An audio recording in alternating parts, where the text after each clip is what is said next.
Queridos irmãos, nós temos na noite de hoje, através do programa Elucidações Espírita, que é transmitido pelo YouTube, pela TV Cidadania Canal 7, da Clínica Jesus de Nazaré, com apoio da AME, já pela segunda vez que o nosso irmão Roosevelt Thiago vem a Uberlândia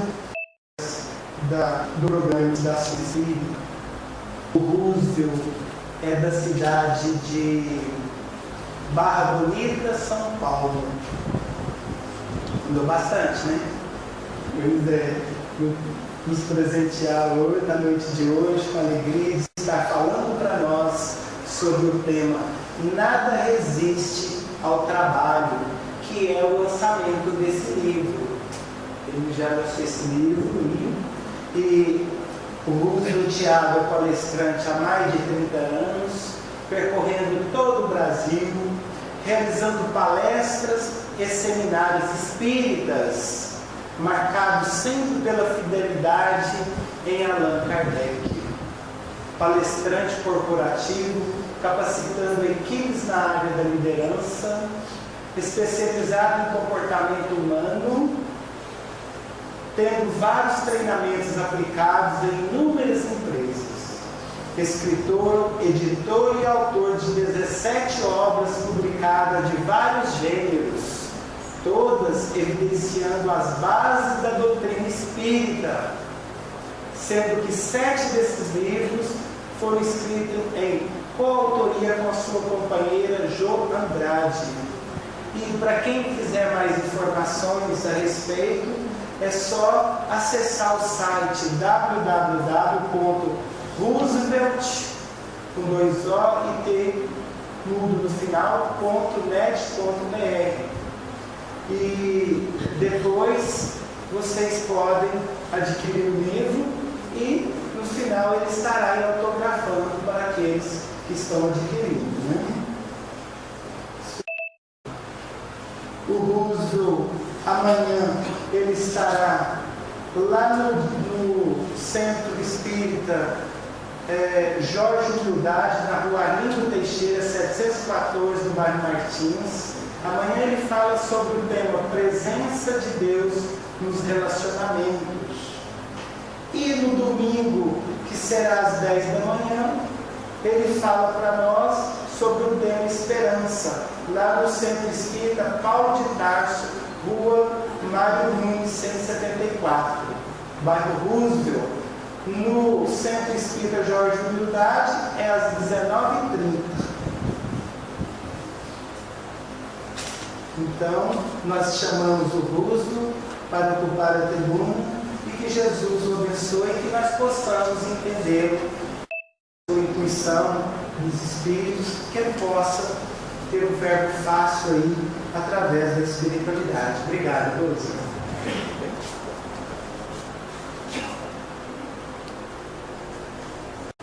Boa noite aos amigos, aos irmãos. Nos permita, Jesus, experimentar na noite de hoje os encantos que provêm da sua paz. Onde iniciamos agradecendo, Senhor, aos companheiros que conduzem esta casa pela oportunidade do encontro. Todos nós que estamos aqui certamente somos desejosos de dias melhores. E eu estou convencido de que os dias melhores que buscamos encontram-se na prática daquilo que propõe Jesus, o que faz com que reuniões dessa natureza sejam agregadas de valor, de importância. Agradeço a vocês todos que aqui estão, porque todo aquele que prepara uma mensagem para divulgá-la pretende encontrar quem o escute. Desta forma, agradeço a todos vocês que aqui estão, assim como aos espíritos amigos, donos de qualquer mérito que esta reunião possa nos proporcionar. De maneira especial também gostaria de agradecer ao Mauro, porque ele foi dedicado e é por causa da dedicação dele que aqui estamos. E por fim, pela importância que tem, destaco sempre a presença da minha companheira, cuja cumplicidade encontra-se no alicerce da minha vida e da causa a qual eu sirvo. trabalhemos. Nada resiste ao trabalho, que além de título da obra que hoje apresentamos aos amigos, de autoria minha e dela, é da mesma forma base da nossa reflexão. E quando nós começamos a anunciar esse tema e esse trabalho de que nada resiste ao trabalho, as pessoas perguntavam assim: é um livro profissional? E eu respondia: também. Porque Allan Kardec define trabalho como toda atividade útil. Tudo aquilo que o homem faz e que é agregado de utilidade, segundo Allan Kardec, é trabalho. Desta forma, a obra traz no seu conteúdo embasamento que serve para a vida em qualquer patamar dela, seja na sua vida profissional, material, física, tanto quanto espiritual, ou melhor, prioritariamente espiritual. Porque o maior trabalho que o espírito abraça ao encarnar é a transformação da própria vida. Eliminar vícios, adquirir virtudes é um trabalho. Conduzir a própria vida fazendo com que ela seja produtiva é trabalho. Porque quando nós falamos da nossa vida e daquilo que é importante nela, geralmente nós falamos assim: a pessoa mais importante da minha vida é o filho, é alguém, é a mãe, é alguma pessoa, o que na verdade é uma resposta incorreta. Porque você nasceu, tanto quanto eu, exclusivamente para o próprio aprimoramento. Todo o resto decorre disso. Então, transformar a própria alma, modificar a si mesmo, vencer as próprias limitações, esse é o grande trabalho que nos trouxe novamente a esse mundo. Olhando sobre esta ótica, nós partiríamos do princípio de dizer que eu não conheço você, nem ela. Mas uma coisa eu sei: independente daquilo que estejamos enfrentando, independente do meu ou do seu problemas ou limitações, nada resiste ao trabalho. Qualquer coisa que o espírito consiga conceber que é o melhor para ele, se ele pode conceber, pode da mesma forma realizar. Mas dando início à nossa reflexão e trazendo tudo para um campo material que é mais fácil de agregar entendimento e compreensão, existem algumas substâncias no nosso mundo, materiais, que se você juntar é perigoso. Vocês, estudiosos que são, certamente lembram até hoje da tabela periódica. Lembram ou não? Certamente, todo mundo arranjou muito nome de filho com o que está na tabela periódica, que é muito bom. E a tabela periódica mostrava vários elementos que é bom não deixar perto, que é bom não juntar. E partindo dela, muitos outros são gerados e que também é bom não deixar perto. Por exemplo, pólvora e fogo, gasolina, álcool e fogo, nitroglicerina e pancada, são coisas que é bom não deixar perto. Do ponto de vista espiritual, estabelece uma similitude com alguns elementos da alma humana. Por exemplo, é bom tomar muito cuidado em combinar confiança absoluta em Deus e trabalho incessante, porque essa combinação é muito perigosa. Ela pode transformar a minha ou a sua vida e colocar ela numa situação nunca vista antes. Confiança absoluta em Deus, com trabalho constante. Quem nunca mexeu com isso, toma cuidado, porque a transformação que essa junção pode proporcionar vai muito além daquilo que nós podemos conceber hoje. Não há nada que essa reunião não possa transformar. No entanto, para que a linha de raciocínio possa ser igual para todo mundo, eu gostaria de me apoiar num fato, numa história, num caso, mas que fosse do conhecimento de todo mundo, porque senão não conseguimos ter o mesmo nível de acompanhamento daquilo que eu preciso lhes passar. E se eu pegasse uma história que ninguém conhecia, isso seria subtraído de valor. Então eu queria alguma coisa que todo mundo conhecesse. E aí, evidentemente, fui buscar o Evangelho. E o Evangelho conta muito material, muitas histórias.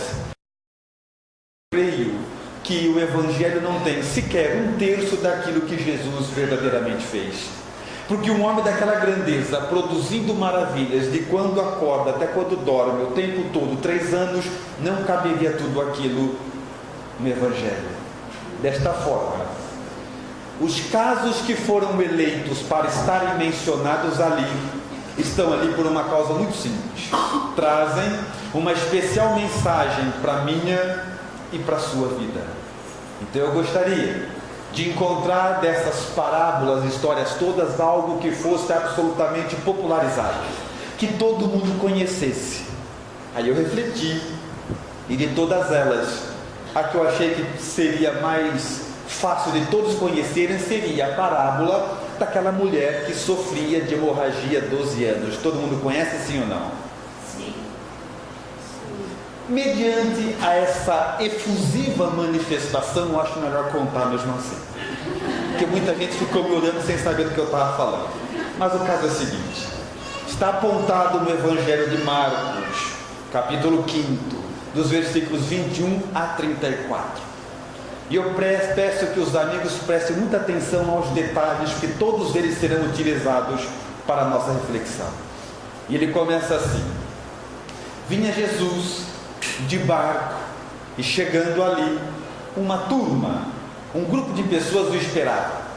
Jesus desce, e um homem, em particular, de nome Jairo, um dos chefes da sinagoga, devidamente descrito e apontado, se ajoelha aos pés de Jesus e lhe diz: Mestre, minha filha está entre a vida e a morte, e eu vim lhe pedir que vá comigo até minha casa, imponha suas mãos sobre elas, para que ela seja salva e viva.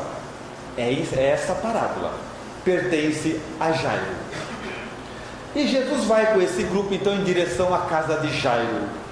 Porém, no versículo 25 acontece uma interrupção, algo estranho. Alguém rouba a cena. No versículo 25 começa a se escrever assim: uma certa mulher, sem definição nenhuma, mas uma certa mulher que sofria de hemorragia há 12 anos, já havia gasto todos os seus recursos, todo o seu dinheiro buscando a cura. Presta atenção a esse detalhe.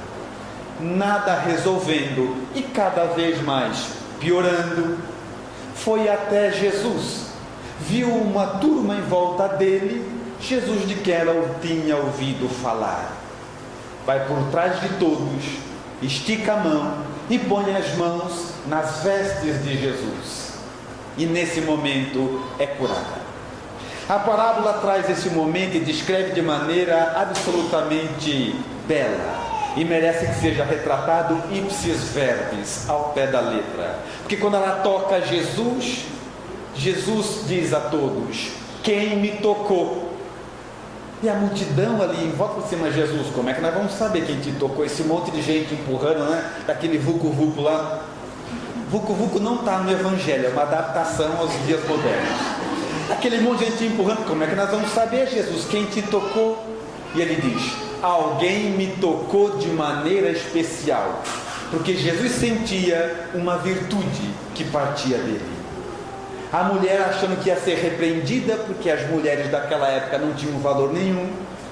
Os requisitos daquela época é o que hoje nós chamamos de preconceito, que as mulheres enfrentam para ter o seu lugar. Mas o berço está desde lá. Ela, achando que ia ser repreendida, ajoelha e diz: mestre, fui eu. E Jesus lhe diz: levanta, minha filha, estás curada. E a história segue. Algumas observações eu gostaria de tecer pela leitura desse texto, e que mostram com relativa facilidade alguns obstáculos e dificuldades que essa mulher enfrentava, e que muitas vezes eu e você também enfrentamos.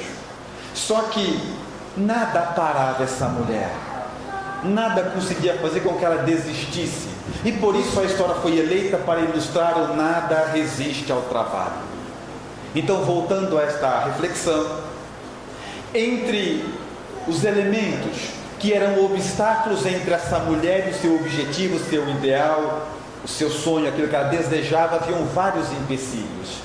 Entre eles, algo que também tem muito a ver conosco e que eu percebo de maneira muito clara, é a fraqueza física, fragilidade física. Essa mulher estava doente. Alguém já perdeu sangue aqui por 12 horas? Já. Essa mulher não perdeu sangue por 12 horas, nem por 12 semanas, nem por 12 meses, nem por 12 anos. Ela estava numa sequência de hemorragia, e quando tem fim, fazemos uma observação, quando chega nos 12 anos, só parou porque encontrou Jesus. Não seria 13, 14, 15, não sabemos até onde ela vai chegar. Dessa forma nós começamos a mensurar como é que ela devia estar debilitada, abatida, enfraquecida, doente. E isso traz reflexão para nós, porque Evangelho é algo absolutamente individual e intransferível. E começamos a refletir então, quantas vezes nós desistimos do que nós gostaríamos, do ideal, do sonho, do objetivo, de qualquer coisa. Sabe por que a gente desiste? Porque a gente está muito doente, ou muito cansados.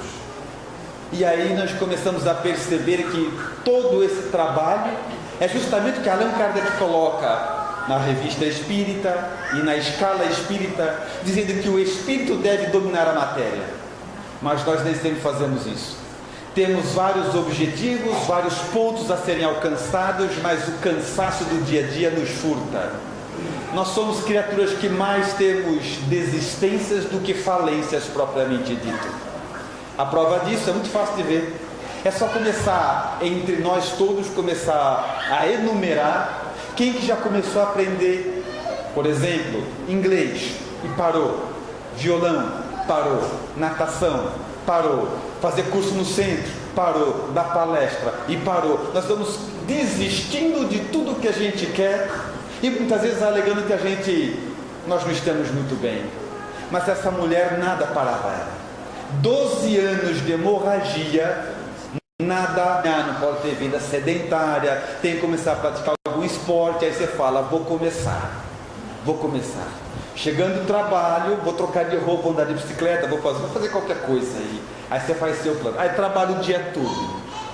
No final do dia, você está cansado e vai para casa. Aí quando você entra na sua casa, acontece uma coisa interessante. Porque lá na sua casa tem um obsessor. Um obsessor muito aguerrido. E esse assessor atende pelo nome de sofá. Aí você entra disposto a trocar de roupa e fazer o que você se programou. Você vai fazer sua caminhada, você vai fazer alguma coisa. Mas você entrou na sua casa, o seu obsessor começa a passar algumas ideias mentais em você, convidando você para sentar nele. E aí começa aquela luta mental, vou, não vou. De repente ele dá uma sugestão muito perigosa. Ele diz o seguinte para você, é tudo mental entre você e seu sofá. Ele diz assim, só 2 minutos. Aí você fala, tá bom. Aí você senta. Mas na hora que você senta no sofá, ele destende garras espirituais que te prendem nele. E aí, para tirar você dali, é quase que impossível. É uma luta que vai ao longo da noite, que você geralmente perde e dorme, tão cansado que fica naquela luta. Então não é fácil. Mas essa mulher não desistiu. Debilitada, enfraquecida, adoecida, com todas essas limitações, nada parava ela, nada distanciava ela daquilo que ela desejava. É um dos obstáculos que ela tinha. Há um outro que eu consigo observar dos muitos que ali existem, mas que são dos daqueles que eu posso compreender e perceber com as minhas limitações. Um outro obstáculo que a saudade enfrentava naquela época, e talvez eu e você também enfrentamos isso hoje, é preconceito. Porque mulher naquela época, como já falamos, não tinha um valor reconhecido. Doente, piorou. Doente era considerado já morta. Tanto é que quando Jesus cura o paralítico em Cafarnaum, que ele volta a andar, acontece ali uma cena interessante. Ele pede para que Jesus lhe faça andar, e quando Jesus faz, ele está de pé, ele diz para Jesus, o que faço agora? Porque nós somos assim até hoje. Pedimos coisas a Deus, quando Ele dá, a gente não sabe o que fazer. E Jesus responde ao paralítico, vá e se apresente aos doutores da lei, para que eles te recomponham no rol das criaturas vivas, porque deficientes, pessoas doentes eram consideradas já mortas. Se não produzia nada, já era considerado morto. E essa mulher tinha então preconceito. Ela tinha que enfrentar isso sozinha, uma mulher de uma certa idade, sozinha e doente. Mas nada parava essa mulher. Só que nós muitas vezes desistimos do nosso sonho, do nosso objetivo, do nosso ideal, daquilo que nós desejamos, justamente porque, pelas mesmas razões, preconceito. Sabe por que a gente desistiu de muita coisa, de frequentar muito lugar, de continuar o que nós desejamos? Desistimos porque você é gordo, e ele é muito magro, ele tem orelha grande, ele é muito baixo, ele é careca, porque ele fala fino, e cada um tem alguma coisa que as pessoas de espírito apequenado apontam, e nós vamos desistindo do que a gente queria, por preconceito. Mas nem isso parava essa mulher. Ela estava decidida a encontrar Jesus e assim encontrar a cura, ilustrando de que nada resiste ao trabalho. Analisando ainda essa mesma passagem, há um outro elemento que nos chama a atenção, que também foi enfrentado por essa mulher. Você que está aqui tentando se libertar de alguma coisa, vencer alguma coisa, uma limitação, vício, ou adquirir algo, quanto tempo você está lutando? E muita gente pensa em desistir, porque uma das limitações que essa mulher tinha era tempo. 12 anos, e eu reitero, 12 porque encontrou Jesus, talvez seria 15, 20, vamos saber até quando. E muitas vezes nós olhamos para nós e falamos, você desistiu daquilo que você queria? Ah, desisti, já faz 3 anos que eu tento. Desistiu porque, já faz 5 anos, já vi que não dá. Mas quanto tempo? Abandonar um vício, um comportamento qualquer, por mais simples que seja, para nós às vezes é muito difícil. Só que adotando a reencarnação, a imortalidade da alma como base da nossa vida, é importante entender que muitas vezes quando eu ou você tentamos abandonar um vício hoje, pode ser que esse vício que a gente está tentando abandonar, ele já está conosco há muitas vidas, e a gente quer abandonar ele em 3 anos, 5, muito, ou desiste com 10, e essa mulher, nada parava ela. Foram 12 anos de sofrimento sem que ela abrisse mão do seu objetivo. Eu vou me curar, está decidido. Ela enfrentou o tempo para conseguir vencer. A pergunta muitas vezes seria quanto tempo se aguentou até desistir dos seus ideais? Porque a gente é assim, né? A gente tem um plano, um objetivo de vida, vai passando o tempo, a gente não consegue, vai baixando o plano. A gente vai desejando menos, querendo menos, e essa mulher não tinha negócio, ela estava decidindo o que ela queria, demore o tempo que demorar, ela sabia qual era o objetivo dela. É mais dos obstáculos que ela enfrentava. Entre esses obstáculos todos, há mais um que eu identifico, que está lá, também eu pedi que os amigos prestassem atenção, que dizia o seguinte, que ela havia gasto tudo com os médicos, não tendo mais recursos e só piorando. Essa mulher tinha um problema, embora isso aqui eu não precisava falar aqui, que eu acho que esse problema ninguém tem, mas ela estava em plena crise financeira, havia gasto tudo, não restando mais nada e só piorando, ela não tinha dinheiro, 12 anos de hemorragia, 12 anos de objetivo, preconceito e sem dinheiro, ela não tinha recurso nenhum. Mesmo assim, sem nenhum recurso material, nada parava essa mulher. Ela sabia exatamente o que ela queria, qual era o seu objetivo, o que ela queria para a sua vida, o que ela queria ser, se tornar, e assim ela enfrentou a escassez de dinheiro para da mesma forma conseguir o que ela queria. Agora, e eu e você? Quantas vezes a gente desistiu do nosso sonho, sabe por quê? Alguém falava, você tem dinheiro para isso? Não, você não tem, não adianta, pode parar, não é para você, esse objetivo, isso aí não é para você. E a gente de novo foi diminuindo o sonho, mas não deu certo com ela, porque ela sem recurso nenhum, ela sabia o que ela queria. Havia uma decisão que ela não abriria mão, e é mais um obstáculo que ela enfrentou, que não a parou, mas que muitas vezes param eu e você. Tem mais. A lista é tão grande e pode haver tantas situações nesse meio que eu não consigo identificar, e talvez vocês consigam, que o Evangelho, de maneira muito didática, resume todas as outras coisas. Coisas diferentes do que essa mulher passou, e você está passando, ou coisas iguais. Ele resume da seguinte forma: que quando ela chega lá, finalmente perto de Jesus, há entre ela e Jesus uma multidão. Há entre ela e o seu objetivo, entre ela e o seu sonho, entre ela e o que ela desejava, uma multidão que ela tinha que atravessar. E essa multidão representa tudo aquilo que eu e você temos que enfrentar, e que seria muito longo enumerar todas as coisas. Mesmo assim, ela vai, estabelece um plano, toca Jesus e se sente curada, alcança o objetivo.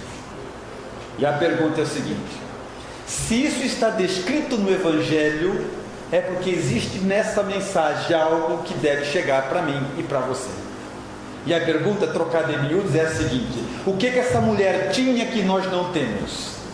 Por que nós vamos desistindo dos nossos ideais, desistindo do nosso sonho? Nós criamos um plano de vida e vamos renunciando conforme vai andando, e nada parava essa mulher. O que ela tinha que a gente não tem? Aí voltamos a Allan Kardec, porque não existe doutrina espírita segura sem guardarmos fidelidade a Allan Kardec, principalmente numa época onde livro espírita está em toda parte, numa época onde editoras não espíritas publicam obras espíritas. Sem Allan Kardec, sem doutrina espírita. E voltando a Allan Kardec, encontrando nele as bases que fazem com que algumas pessoas vençam e outras desistam, ele nos enumera as propriedades naturais do espírito. Tudo aquilo que é natural é que está inserido na alma humana, todo mundo tem. E Allan Kardec define nas obras fundamentais que sustentam todo o Espiritismo que as ferramentas que o Espírito dispõe para transformar a própria realidade, aquilo que é natural, as propriedades naturais do Espírito são inteligência, vontade e pensamento. São somente essas três coisas, esses três elementos, essas três ferramentas de que dispomos para transformar a realidade posta à nossa volta. Todo o resto é ilusão. Se você deseja transformar a sua vida, você tem como meio de transformá-la inteligência, vontade e pensamento, nada mais. Estabelecendo da mesma forma a reflexão a cada uma dessas ferramentas ou propriedades, para poder alcançar uma compreensão maior dela, iniciamos pela inteligência. E a inteligência é algo que todos nós possuímos, é um atributo natural. Tanto que a questão de número 23 de O Livro dos Espíritos, quando Allan Kardec interroga-os perguntando: que é espírito? E a resposta: princípio inteligente do universo. A alma humana tem inteligência na sua essência, não dá para separar. Pode até ser que algumas pessoas tenham desenvolvido mais a inteligência e outras não. Isso é real, porque tudo que nos é dado é passível de desenvolvimento. Mas Deus, como é justo, dá a cada um de nós inteligência em parâmetros de igualdade. Isso significa que, se concluídas essas atividades, acaba a palestra, vai todo mundo embora para casa, e no caminho da tua casa, vocês encontrarem alguém jogado na sarjeta, embriagado, sujo, envolto em trapos, olha para aquele homem e lembrem, nas grandes mentes que conhecemos, porque a mesma inteligência que está naquele homem está nas grandes mentes, porque Deus é justo. Em graus variados de desenvolvimento, é verdade, mas desenvolver a nossa inteligência já é outro problema. É tarefa individual de cada um de nós, onde nós temos muitos recursos, infinitos, as próprias palestras, a leitura, mas o melhor de todos os meios para desenvolvimento da inteligência é resolver problema. Resolver problema. É por essa questão que a vida não nos dá paz. Você resolve um problema, acontece outro. Você resolve outro, aparece mais um. Você resolve um, aparece outro. É Deus. É a vida num processo didático nos ensinando a refletir. Há algumas pessoas que encontram outros meios de desenvolver a própria inteligência e são poupadas de algum trabalho, mas a maioria de nós, não. Como nos acomodamos, a vida logo vem nos impulsiona à frente. Então essa mulher, ela usou o atributo da inteligência, sabe por quê? Ela tinha uma lista de limitações e um objetivo só: vou ser curada, está decidido, pronto, acabou. E quando ela decide ser curada, quando ela estabelece essa decisão, ela coloca em uso a sua inteligência, porque ela fez um plano. Percebeu ou não? Ela saiu onde Jesus ia passar, ela estava lá antes, ela sabia que entrar na multidão de frente ela não conseguiria, ela teria que alcançá-los por trás. Ela era uma invisível social mesmo, ninguém prestava atenção nela. Ela fez um cálculo, ela planejou para alcançar o seu objetivo. Nesse momento você deve estar pensando assim: Rose, mas eu também já usei inteligência, já tomei decisão do que eu ia fazer da minha vida, mas não deu certo. Então é um problema isso. Temos que entender por que as nossas decisões para mudar de vida não dão certo, e a dela deu. E de tudo aquilo que poderia comprometer a nossa capacidade de decisão, portanto inteligência, a que mais sabota a nossa capacidade de inteligência são os extremos das emoções. A gente quer tomar decisão quando está feliz demais ou quando está triste demais, e aí a decisão perde o efeito, porque emoção demasiada entorpece a inteligência. Emoção demais furta de nós o raciocínio lógico. Vou dar exemplo. Quantos planos que você fez de mudar a sua vida, sabe, no final da festa, sentado numa mesa de bar, teve aquela festança o dia inteiro, no final está aquela meia dúzia na volta da mesa e começa aqueles planos, vão vencer, conquistar a galáxia, né? Aqueles planos mirabolantes, aquelas coisas, aí faz aquele monte de plano assim, no dia seguinte acorda, lembra do que falou na noite anterior, para a gente não faz sentido nenhum. Porque aqueles planos só servem para quando você estiver motivado por aquelas emoções, senão não serve para mais nada. E o inverso também é real. Vou dar exemplo. Estou chegando aqui na casa de Joana d'Arc, e quando eu estou lá na porta do centro, alguém do centro me trata mal. Isso altera a minha emoção. Eu fico com ira, enraivecido, e por essa emoção eu tomo uma decisão: nunca mais venho no centro. Eu vim aqui para ser maltratado, nunca mais venho. Uma decisão motivada por uma emoção negativa. Assisto a palestra, vou embora com a decisão tomada.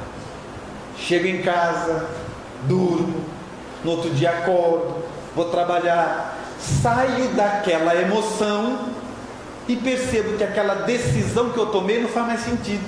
Eu começo a pensar assim: gente, mas não vou mais no centro por causa de uma pessoa? Eu vou deixar de ir por causa dela? Eu fico no prejuízo? Não. Aquela decisão que eu tomei não faz mais sentido porque eu saio daquela emoção. E o grande problema é esse: quando que a gente para pensar na vida? Quando dá tudo errado. Já viu isso ou não? Quando você pega uma desgraça atrás da outra, como assim? Preciso pensar na minha vida, né? Preciso parar para pensar, ver o que eu vou fazer, preciso mudar a minha vida. A gente para fazer planos existenciais no momento de depressão e tristeza. Aí você faz aquele monte de plano que saiu da emoção, aquela decisão não serve mais para nada. Conclusão espírita: a inteligência necessita de paz para se exteriorizar. Tanto que o Evangelho canta: paz aos homens de boa vontade, porque sem paz vão decidir tudo errado.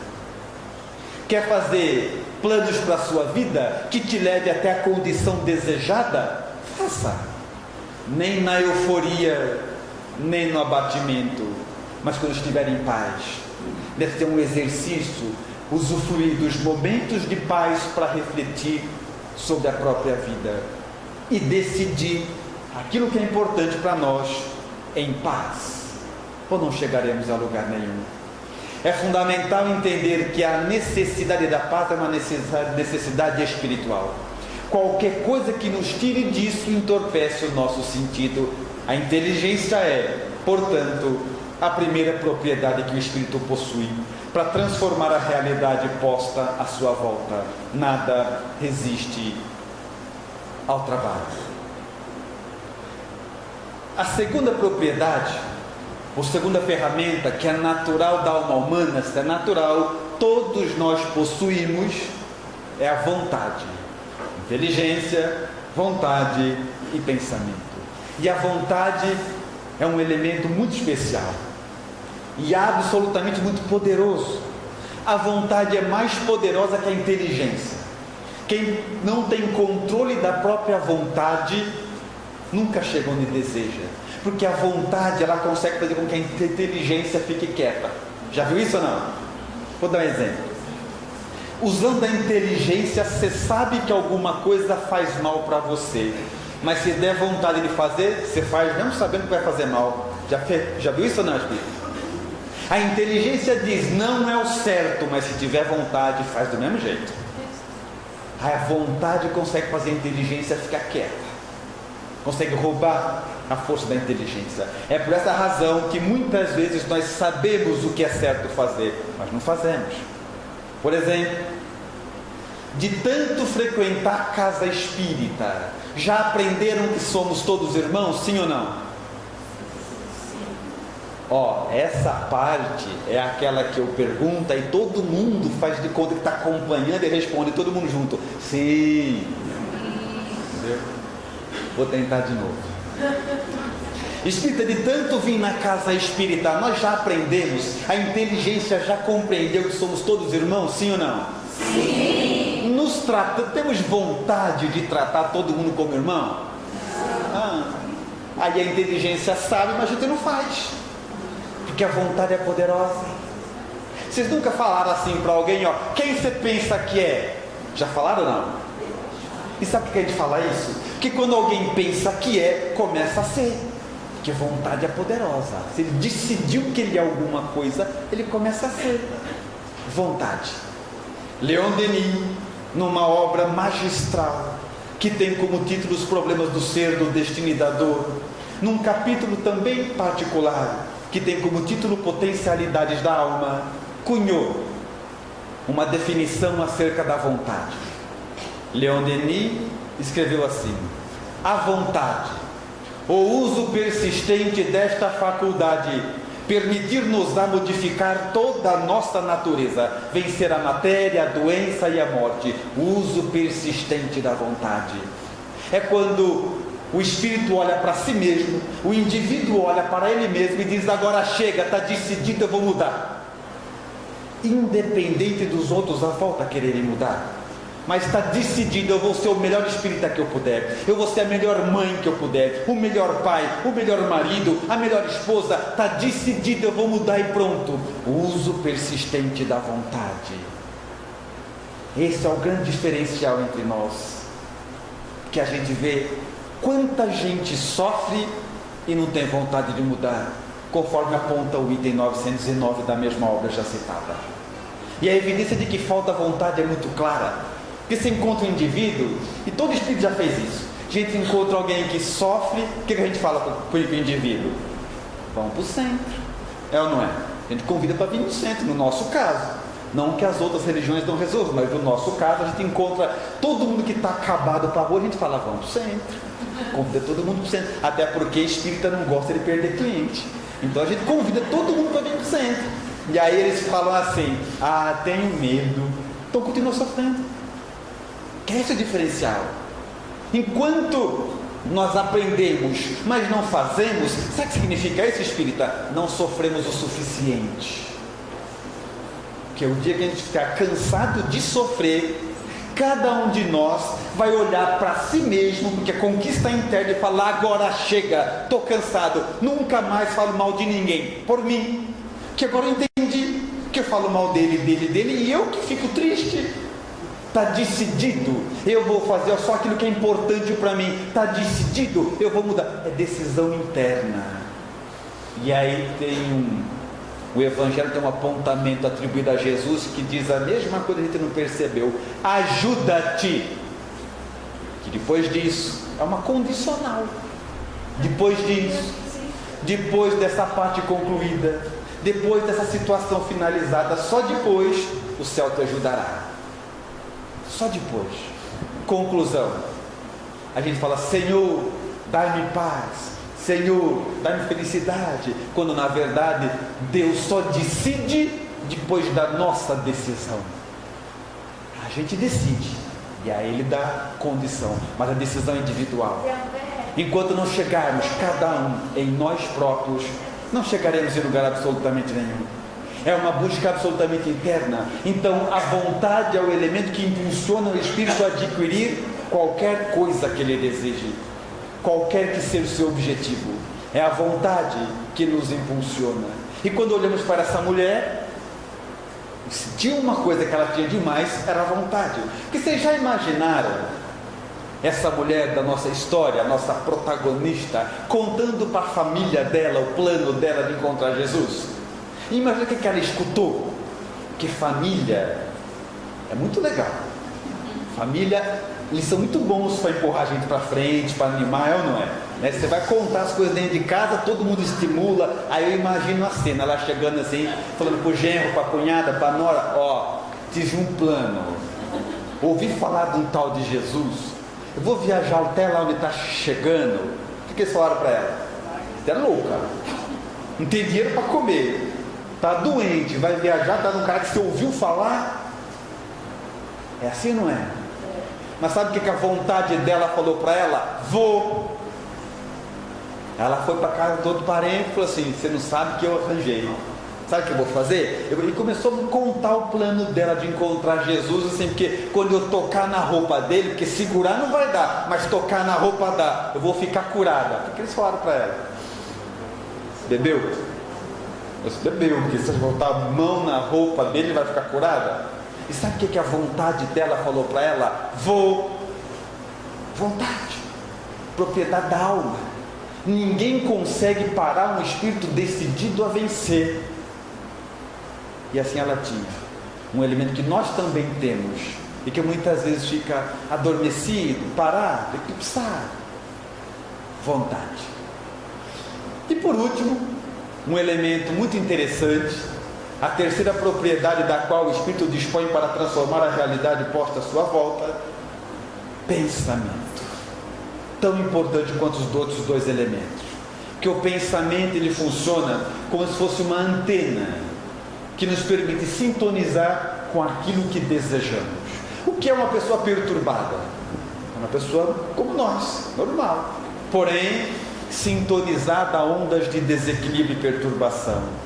O que é uma pessoa equilibrada? É a mesma pessoa quando pelo pensamento se liga a ondas de harmonia e equilíbrio. E assim nós vamos encontrar na história vários elementos. Assim como Jesus descrevia o seu estado de espírito como céu, Buda de nirvana, e cada um encontra o seu estado de plenitude. Tudo pensamento.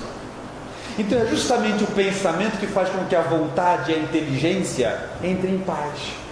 O pensamento é o cenário onde os dois se encontram. Quando o pensamento está perturbado, vontade e inteligência não se comungam. Aí nós vamos encontrar gente assim, tem muita inteligência, mas não tem vontade. Já viram isso ou não? Ou gente que tem muita vontade, mas não sabe o que fazer. Somente o pensamento em paz, conservar o pensamento elevado, estabelece um clima de harmonia entre a inteligência e a vontade, fazendo com que o êxito apareça. É dessa forma que os Espíritos cantam o tempo todo a importância de mantermos pensamento elevado. É por essa razão que muita gente vem tomar passe na casa espírita e fica curada e outra sai pior ainda. Justamente porque o que eles contam é com o nosso pensamento. Sem sintonia, passe não é milagre. É uma questão de bom senso e razão. São fluidos que se atraem. E essa mulher ela tinha um pensamento muito elevado. Lembrando, com problema, com doença, sem dificuldade, há 12 anos, 12 porque encontrou Jesus, podia ser mais, mesmo assim, ela mantinha um pensamento elevado, e é isso que lhe permitiu alcançar tudo que ela alcançou. Vamos aos exemplos, que exemplo é sempre mais fácil de trazer aquilo que Kardec apresenta à compreensão de todos. Vou dar exemplo. Espírita, quantas vezes nós temos um pensamento perturbado e não enxergamos aquilo que é óbvio, mas tu não consegue perceber, não consegue ver, não consegue considerar coisas pela perturbação mental, na própria casa espírita. Tem indivíduo que vai no centro, e depois ele fala, que esse centro aqui não é bom. Aí ele troca de centro, ele fala, não, esse aqui para mim não gostei. Aí ele troca de centro. Ele vai achar, no final ele fala assim, jeito nenhum centro presta. E ele não entende que o mal está com ele. Que se todo mundo, todo lugar não está bom, tem que estar comigo mal. E é o pensamento que vai criando em torno de nós, onde Allan Kardec cita em Gênese, criações físicas do pensamento, que pelo pensamento cada um de nós cria ao nosso redor uma atmosfera fluídica. Mais fácil de entender ainda. Vocês já viram em desenho animado, quando aqueles personagens perturbados, maus, eles vão andando, e no desenho animado fica uma nuvem preta acompanhando isso? Já viram isso ou não? Pois é, daqui eu já vi 4. E aí ele quer tomar passe. Ele vem com uma nuvem preta na cabeça, quer tomar passe. E a gente que não tem passe, que passe isso, que é de dentro para fora. Pensamento. Aí nós vamos ver algumas questões práticas, a diferença que pensamento elevado faz na nossa vida. Por exemplo, pegamos criaturas comuns, Irmã Dulce, Madre Teresa, uma vida inteira no meio de doente, e desencarna de morte serena. Não é interessante? Uma vida inteira no meio de doente e morre de desagregação da matéria viva. As células perdem a força de segurar o fluido vital, desliga a máquina, mas morre sem doença.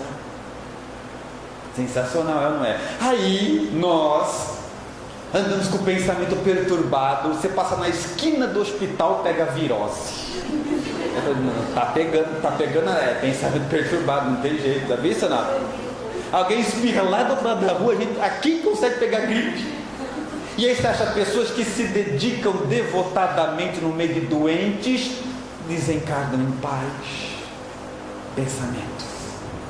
Pensamento nos impede de enxergar os elementos mais óbvios e racionais da vida.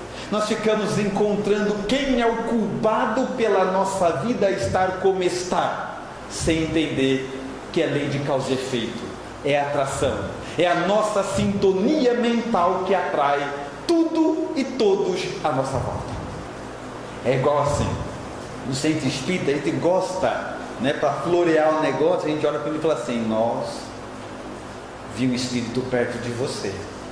E a pessoa fica, nossa, você viu um espírito perto de mim? Espírita, essa já ficou muito antiga, porque sempre tem um espírito perto de nós. Não existe solidão. Allan Kardec nos define como nós sendo indivíduos mergulhados num oceano de espíritos. Tem muito mais espírito que a gente vive. Eles estão o tempo todo, porque são livres. Nós é que não somos. Então, sempre tem um espírito perto de você. A questão não é quem está. A questão é que qualidades são esses espíritos. Agora, espírita, quer saber quem é a companhia espiritual que você está tendo hoje?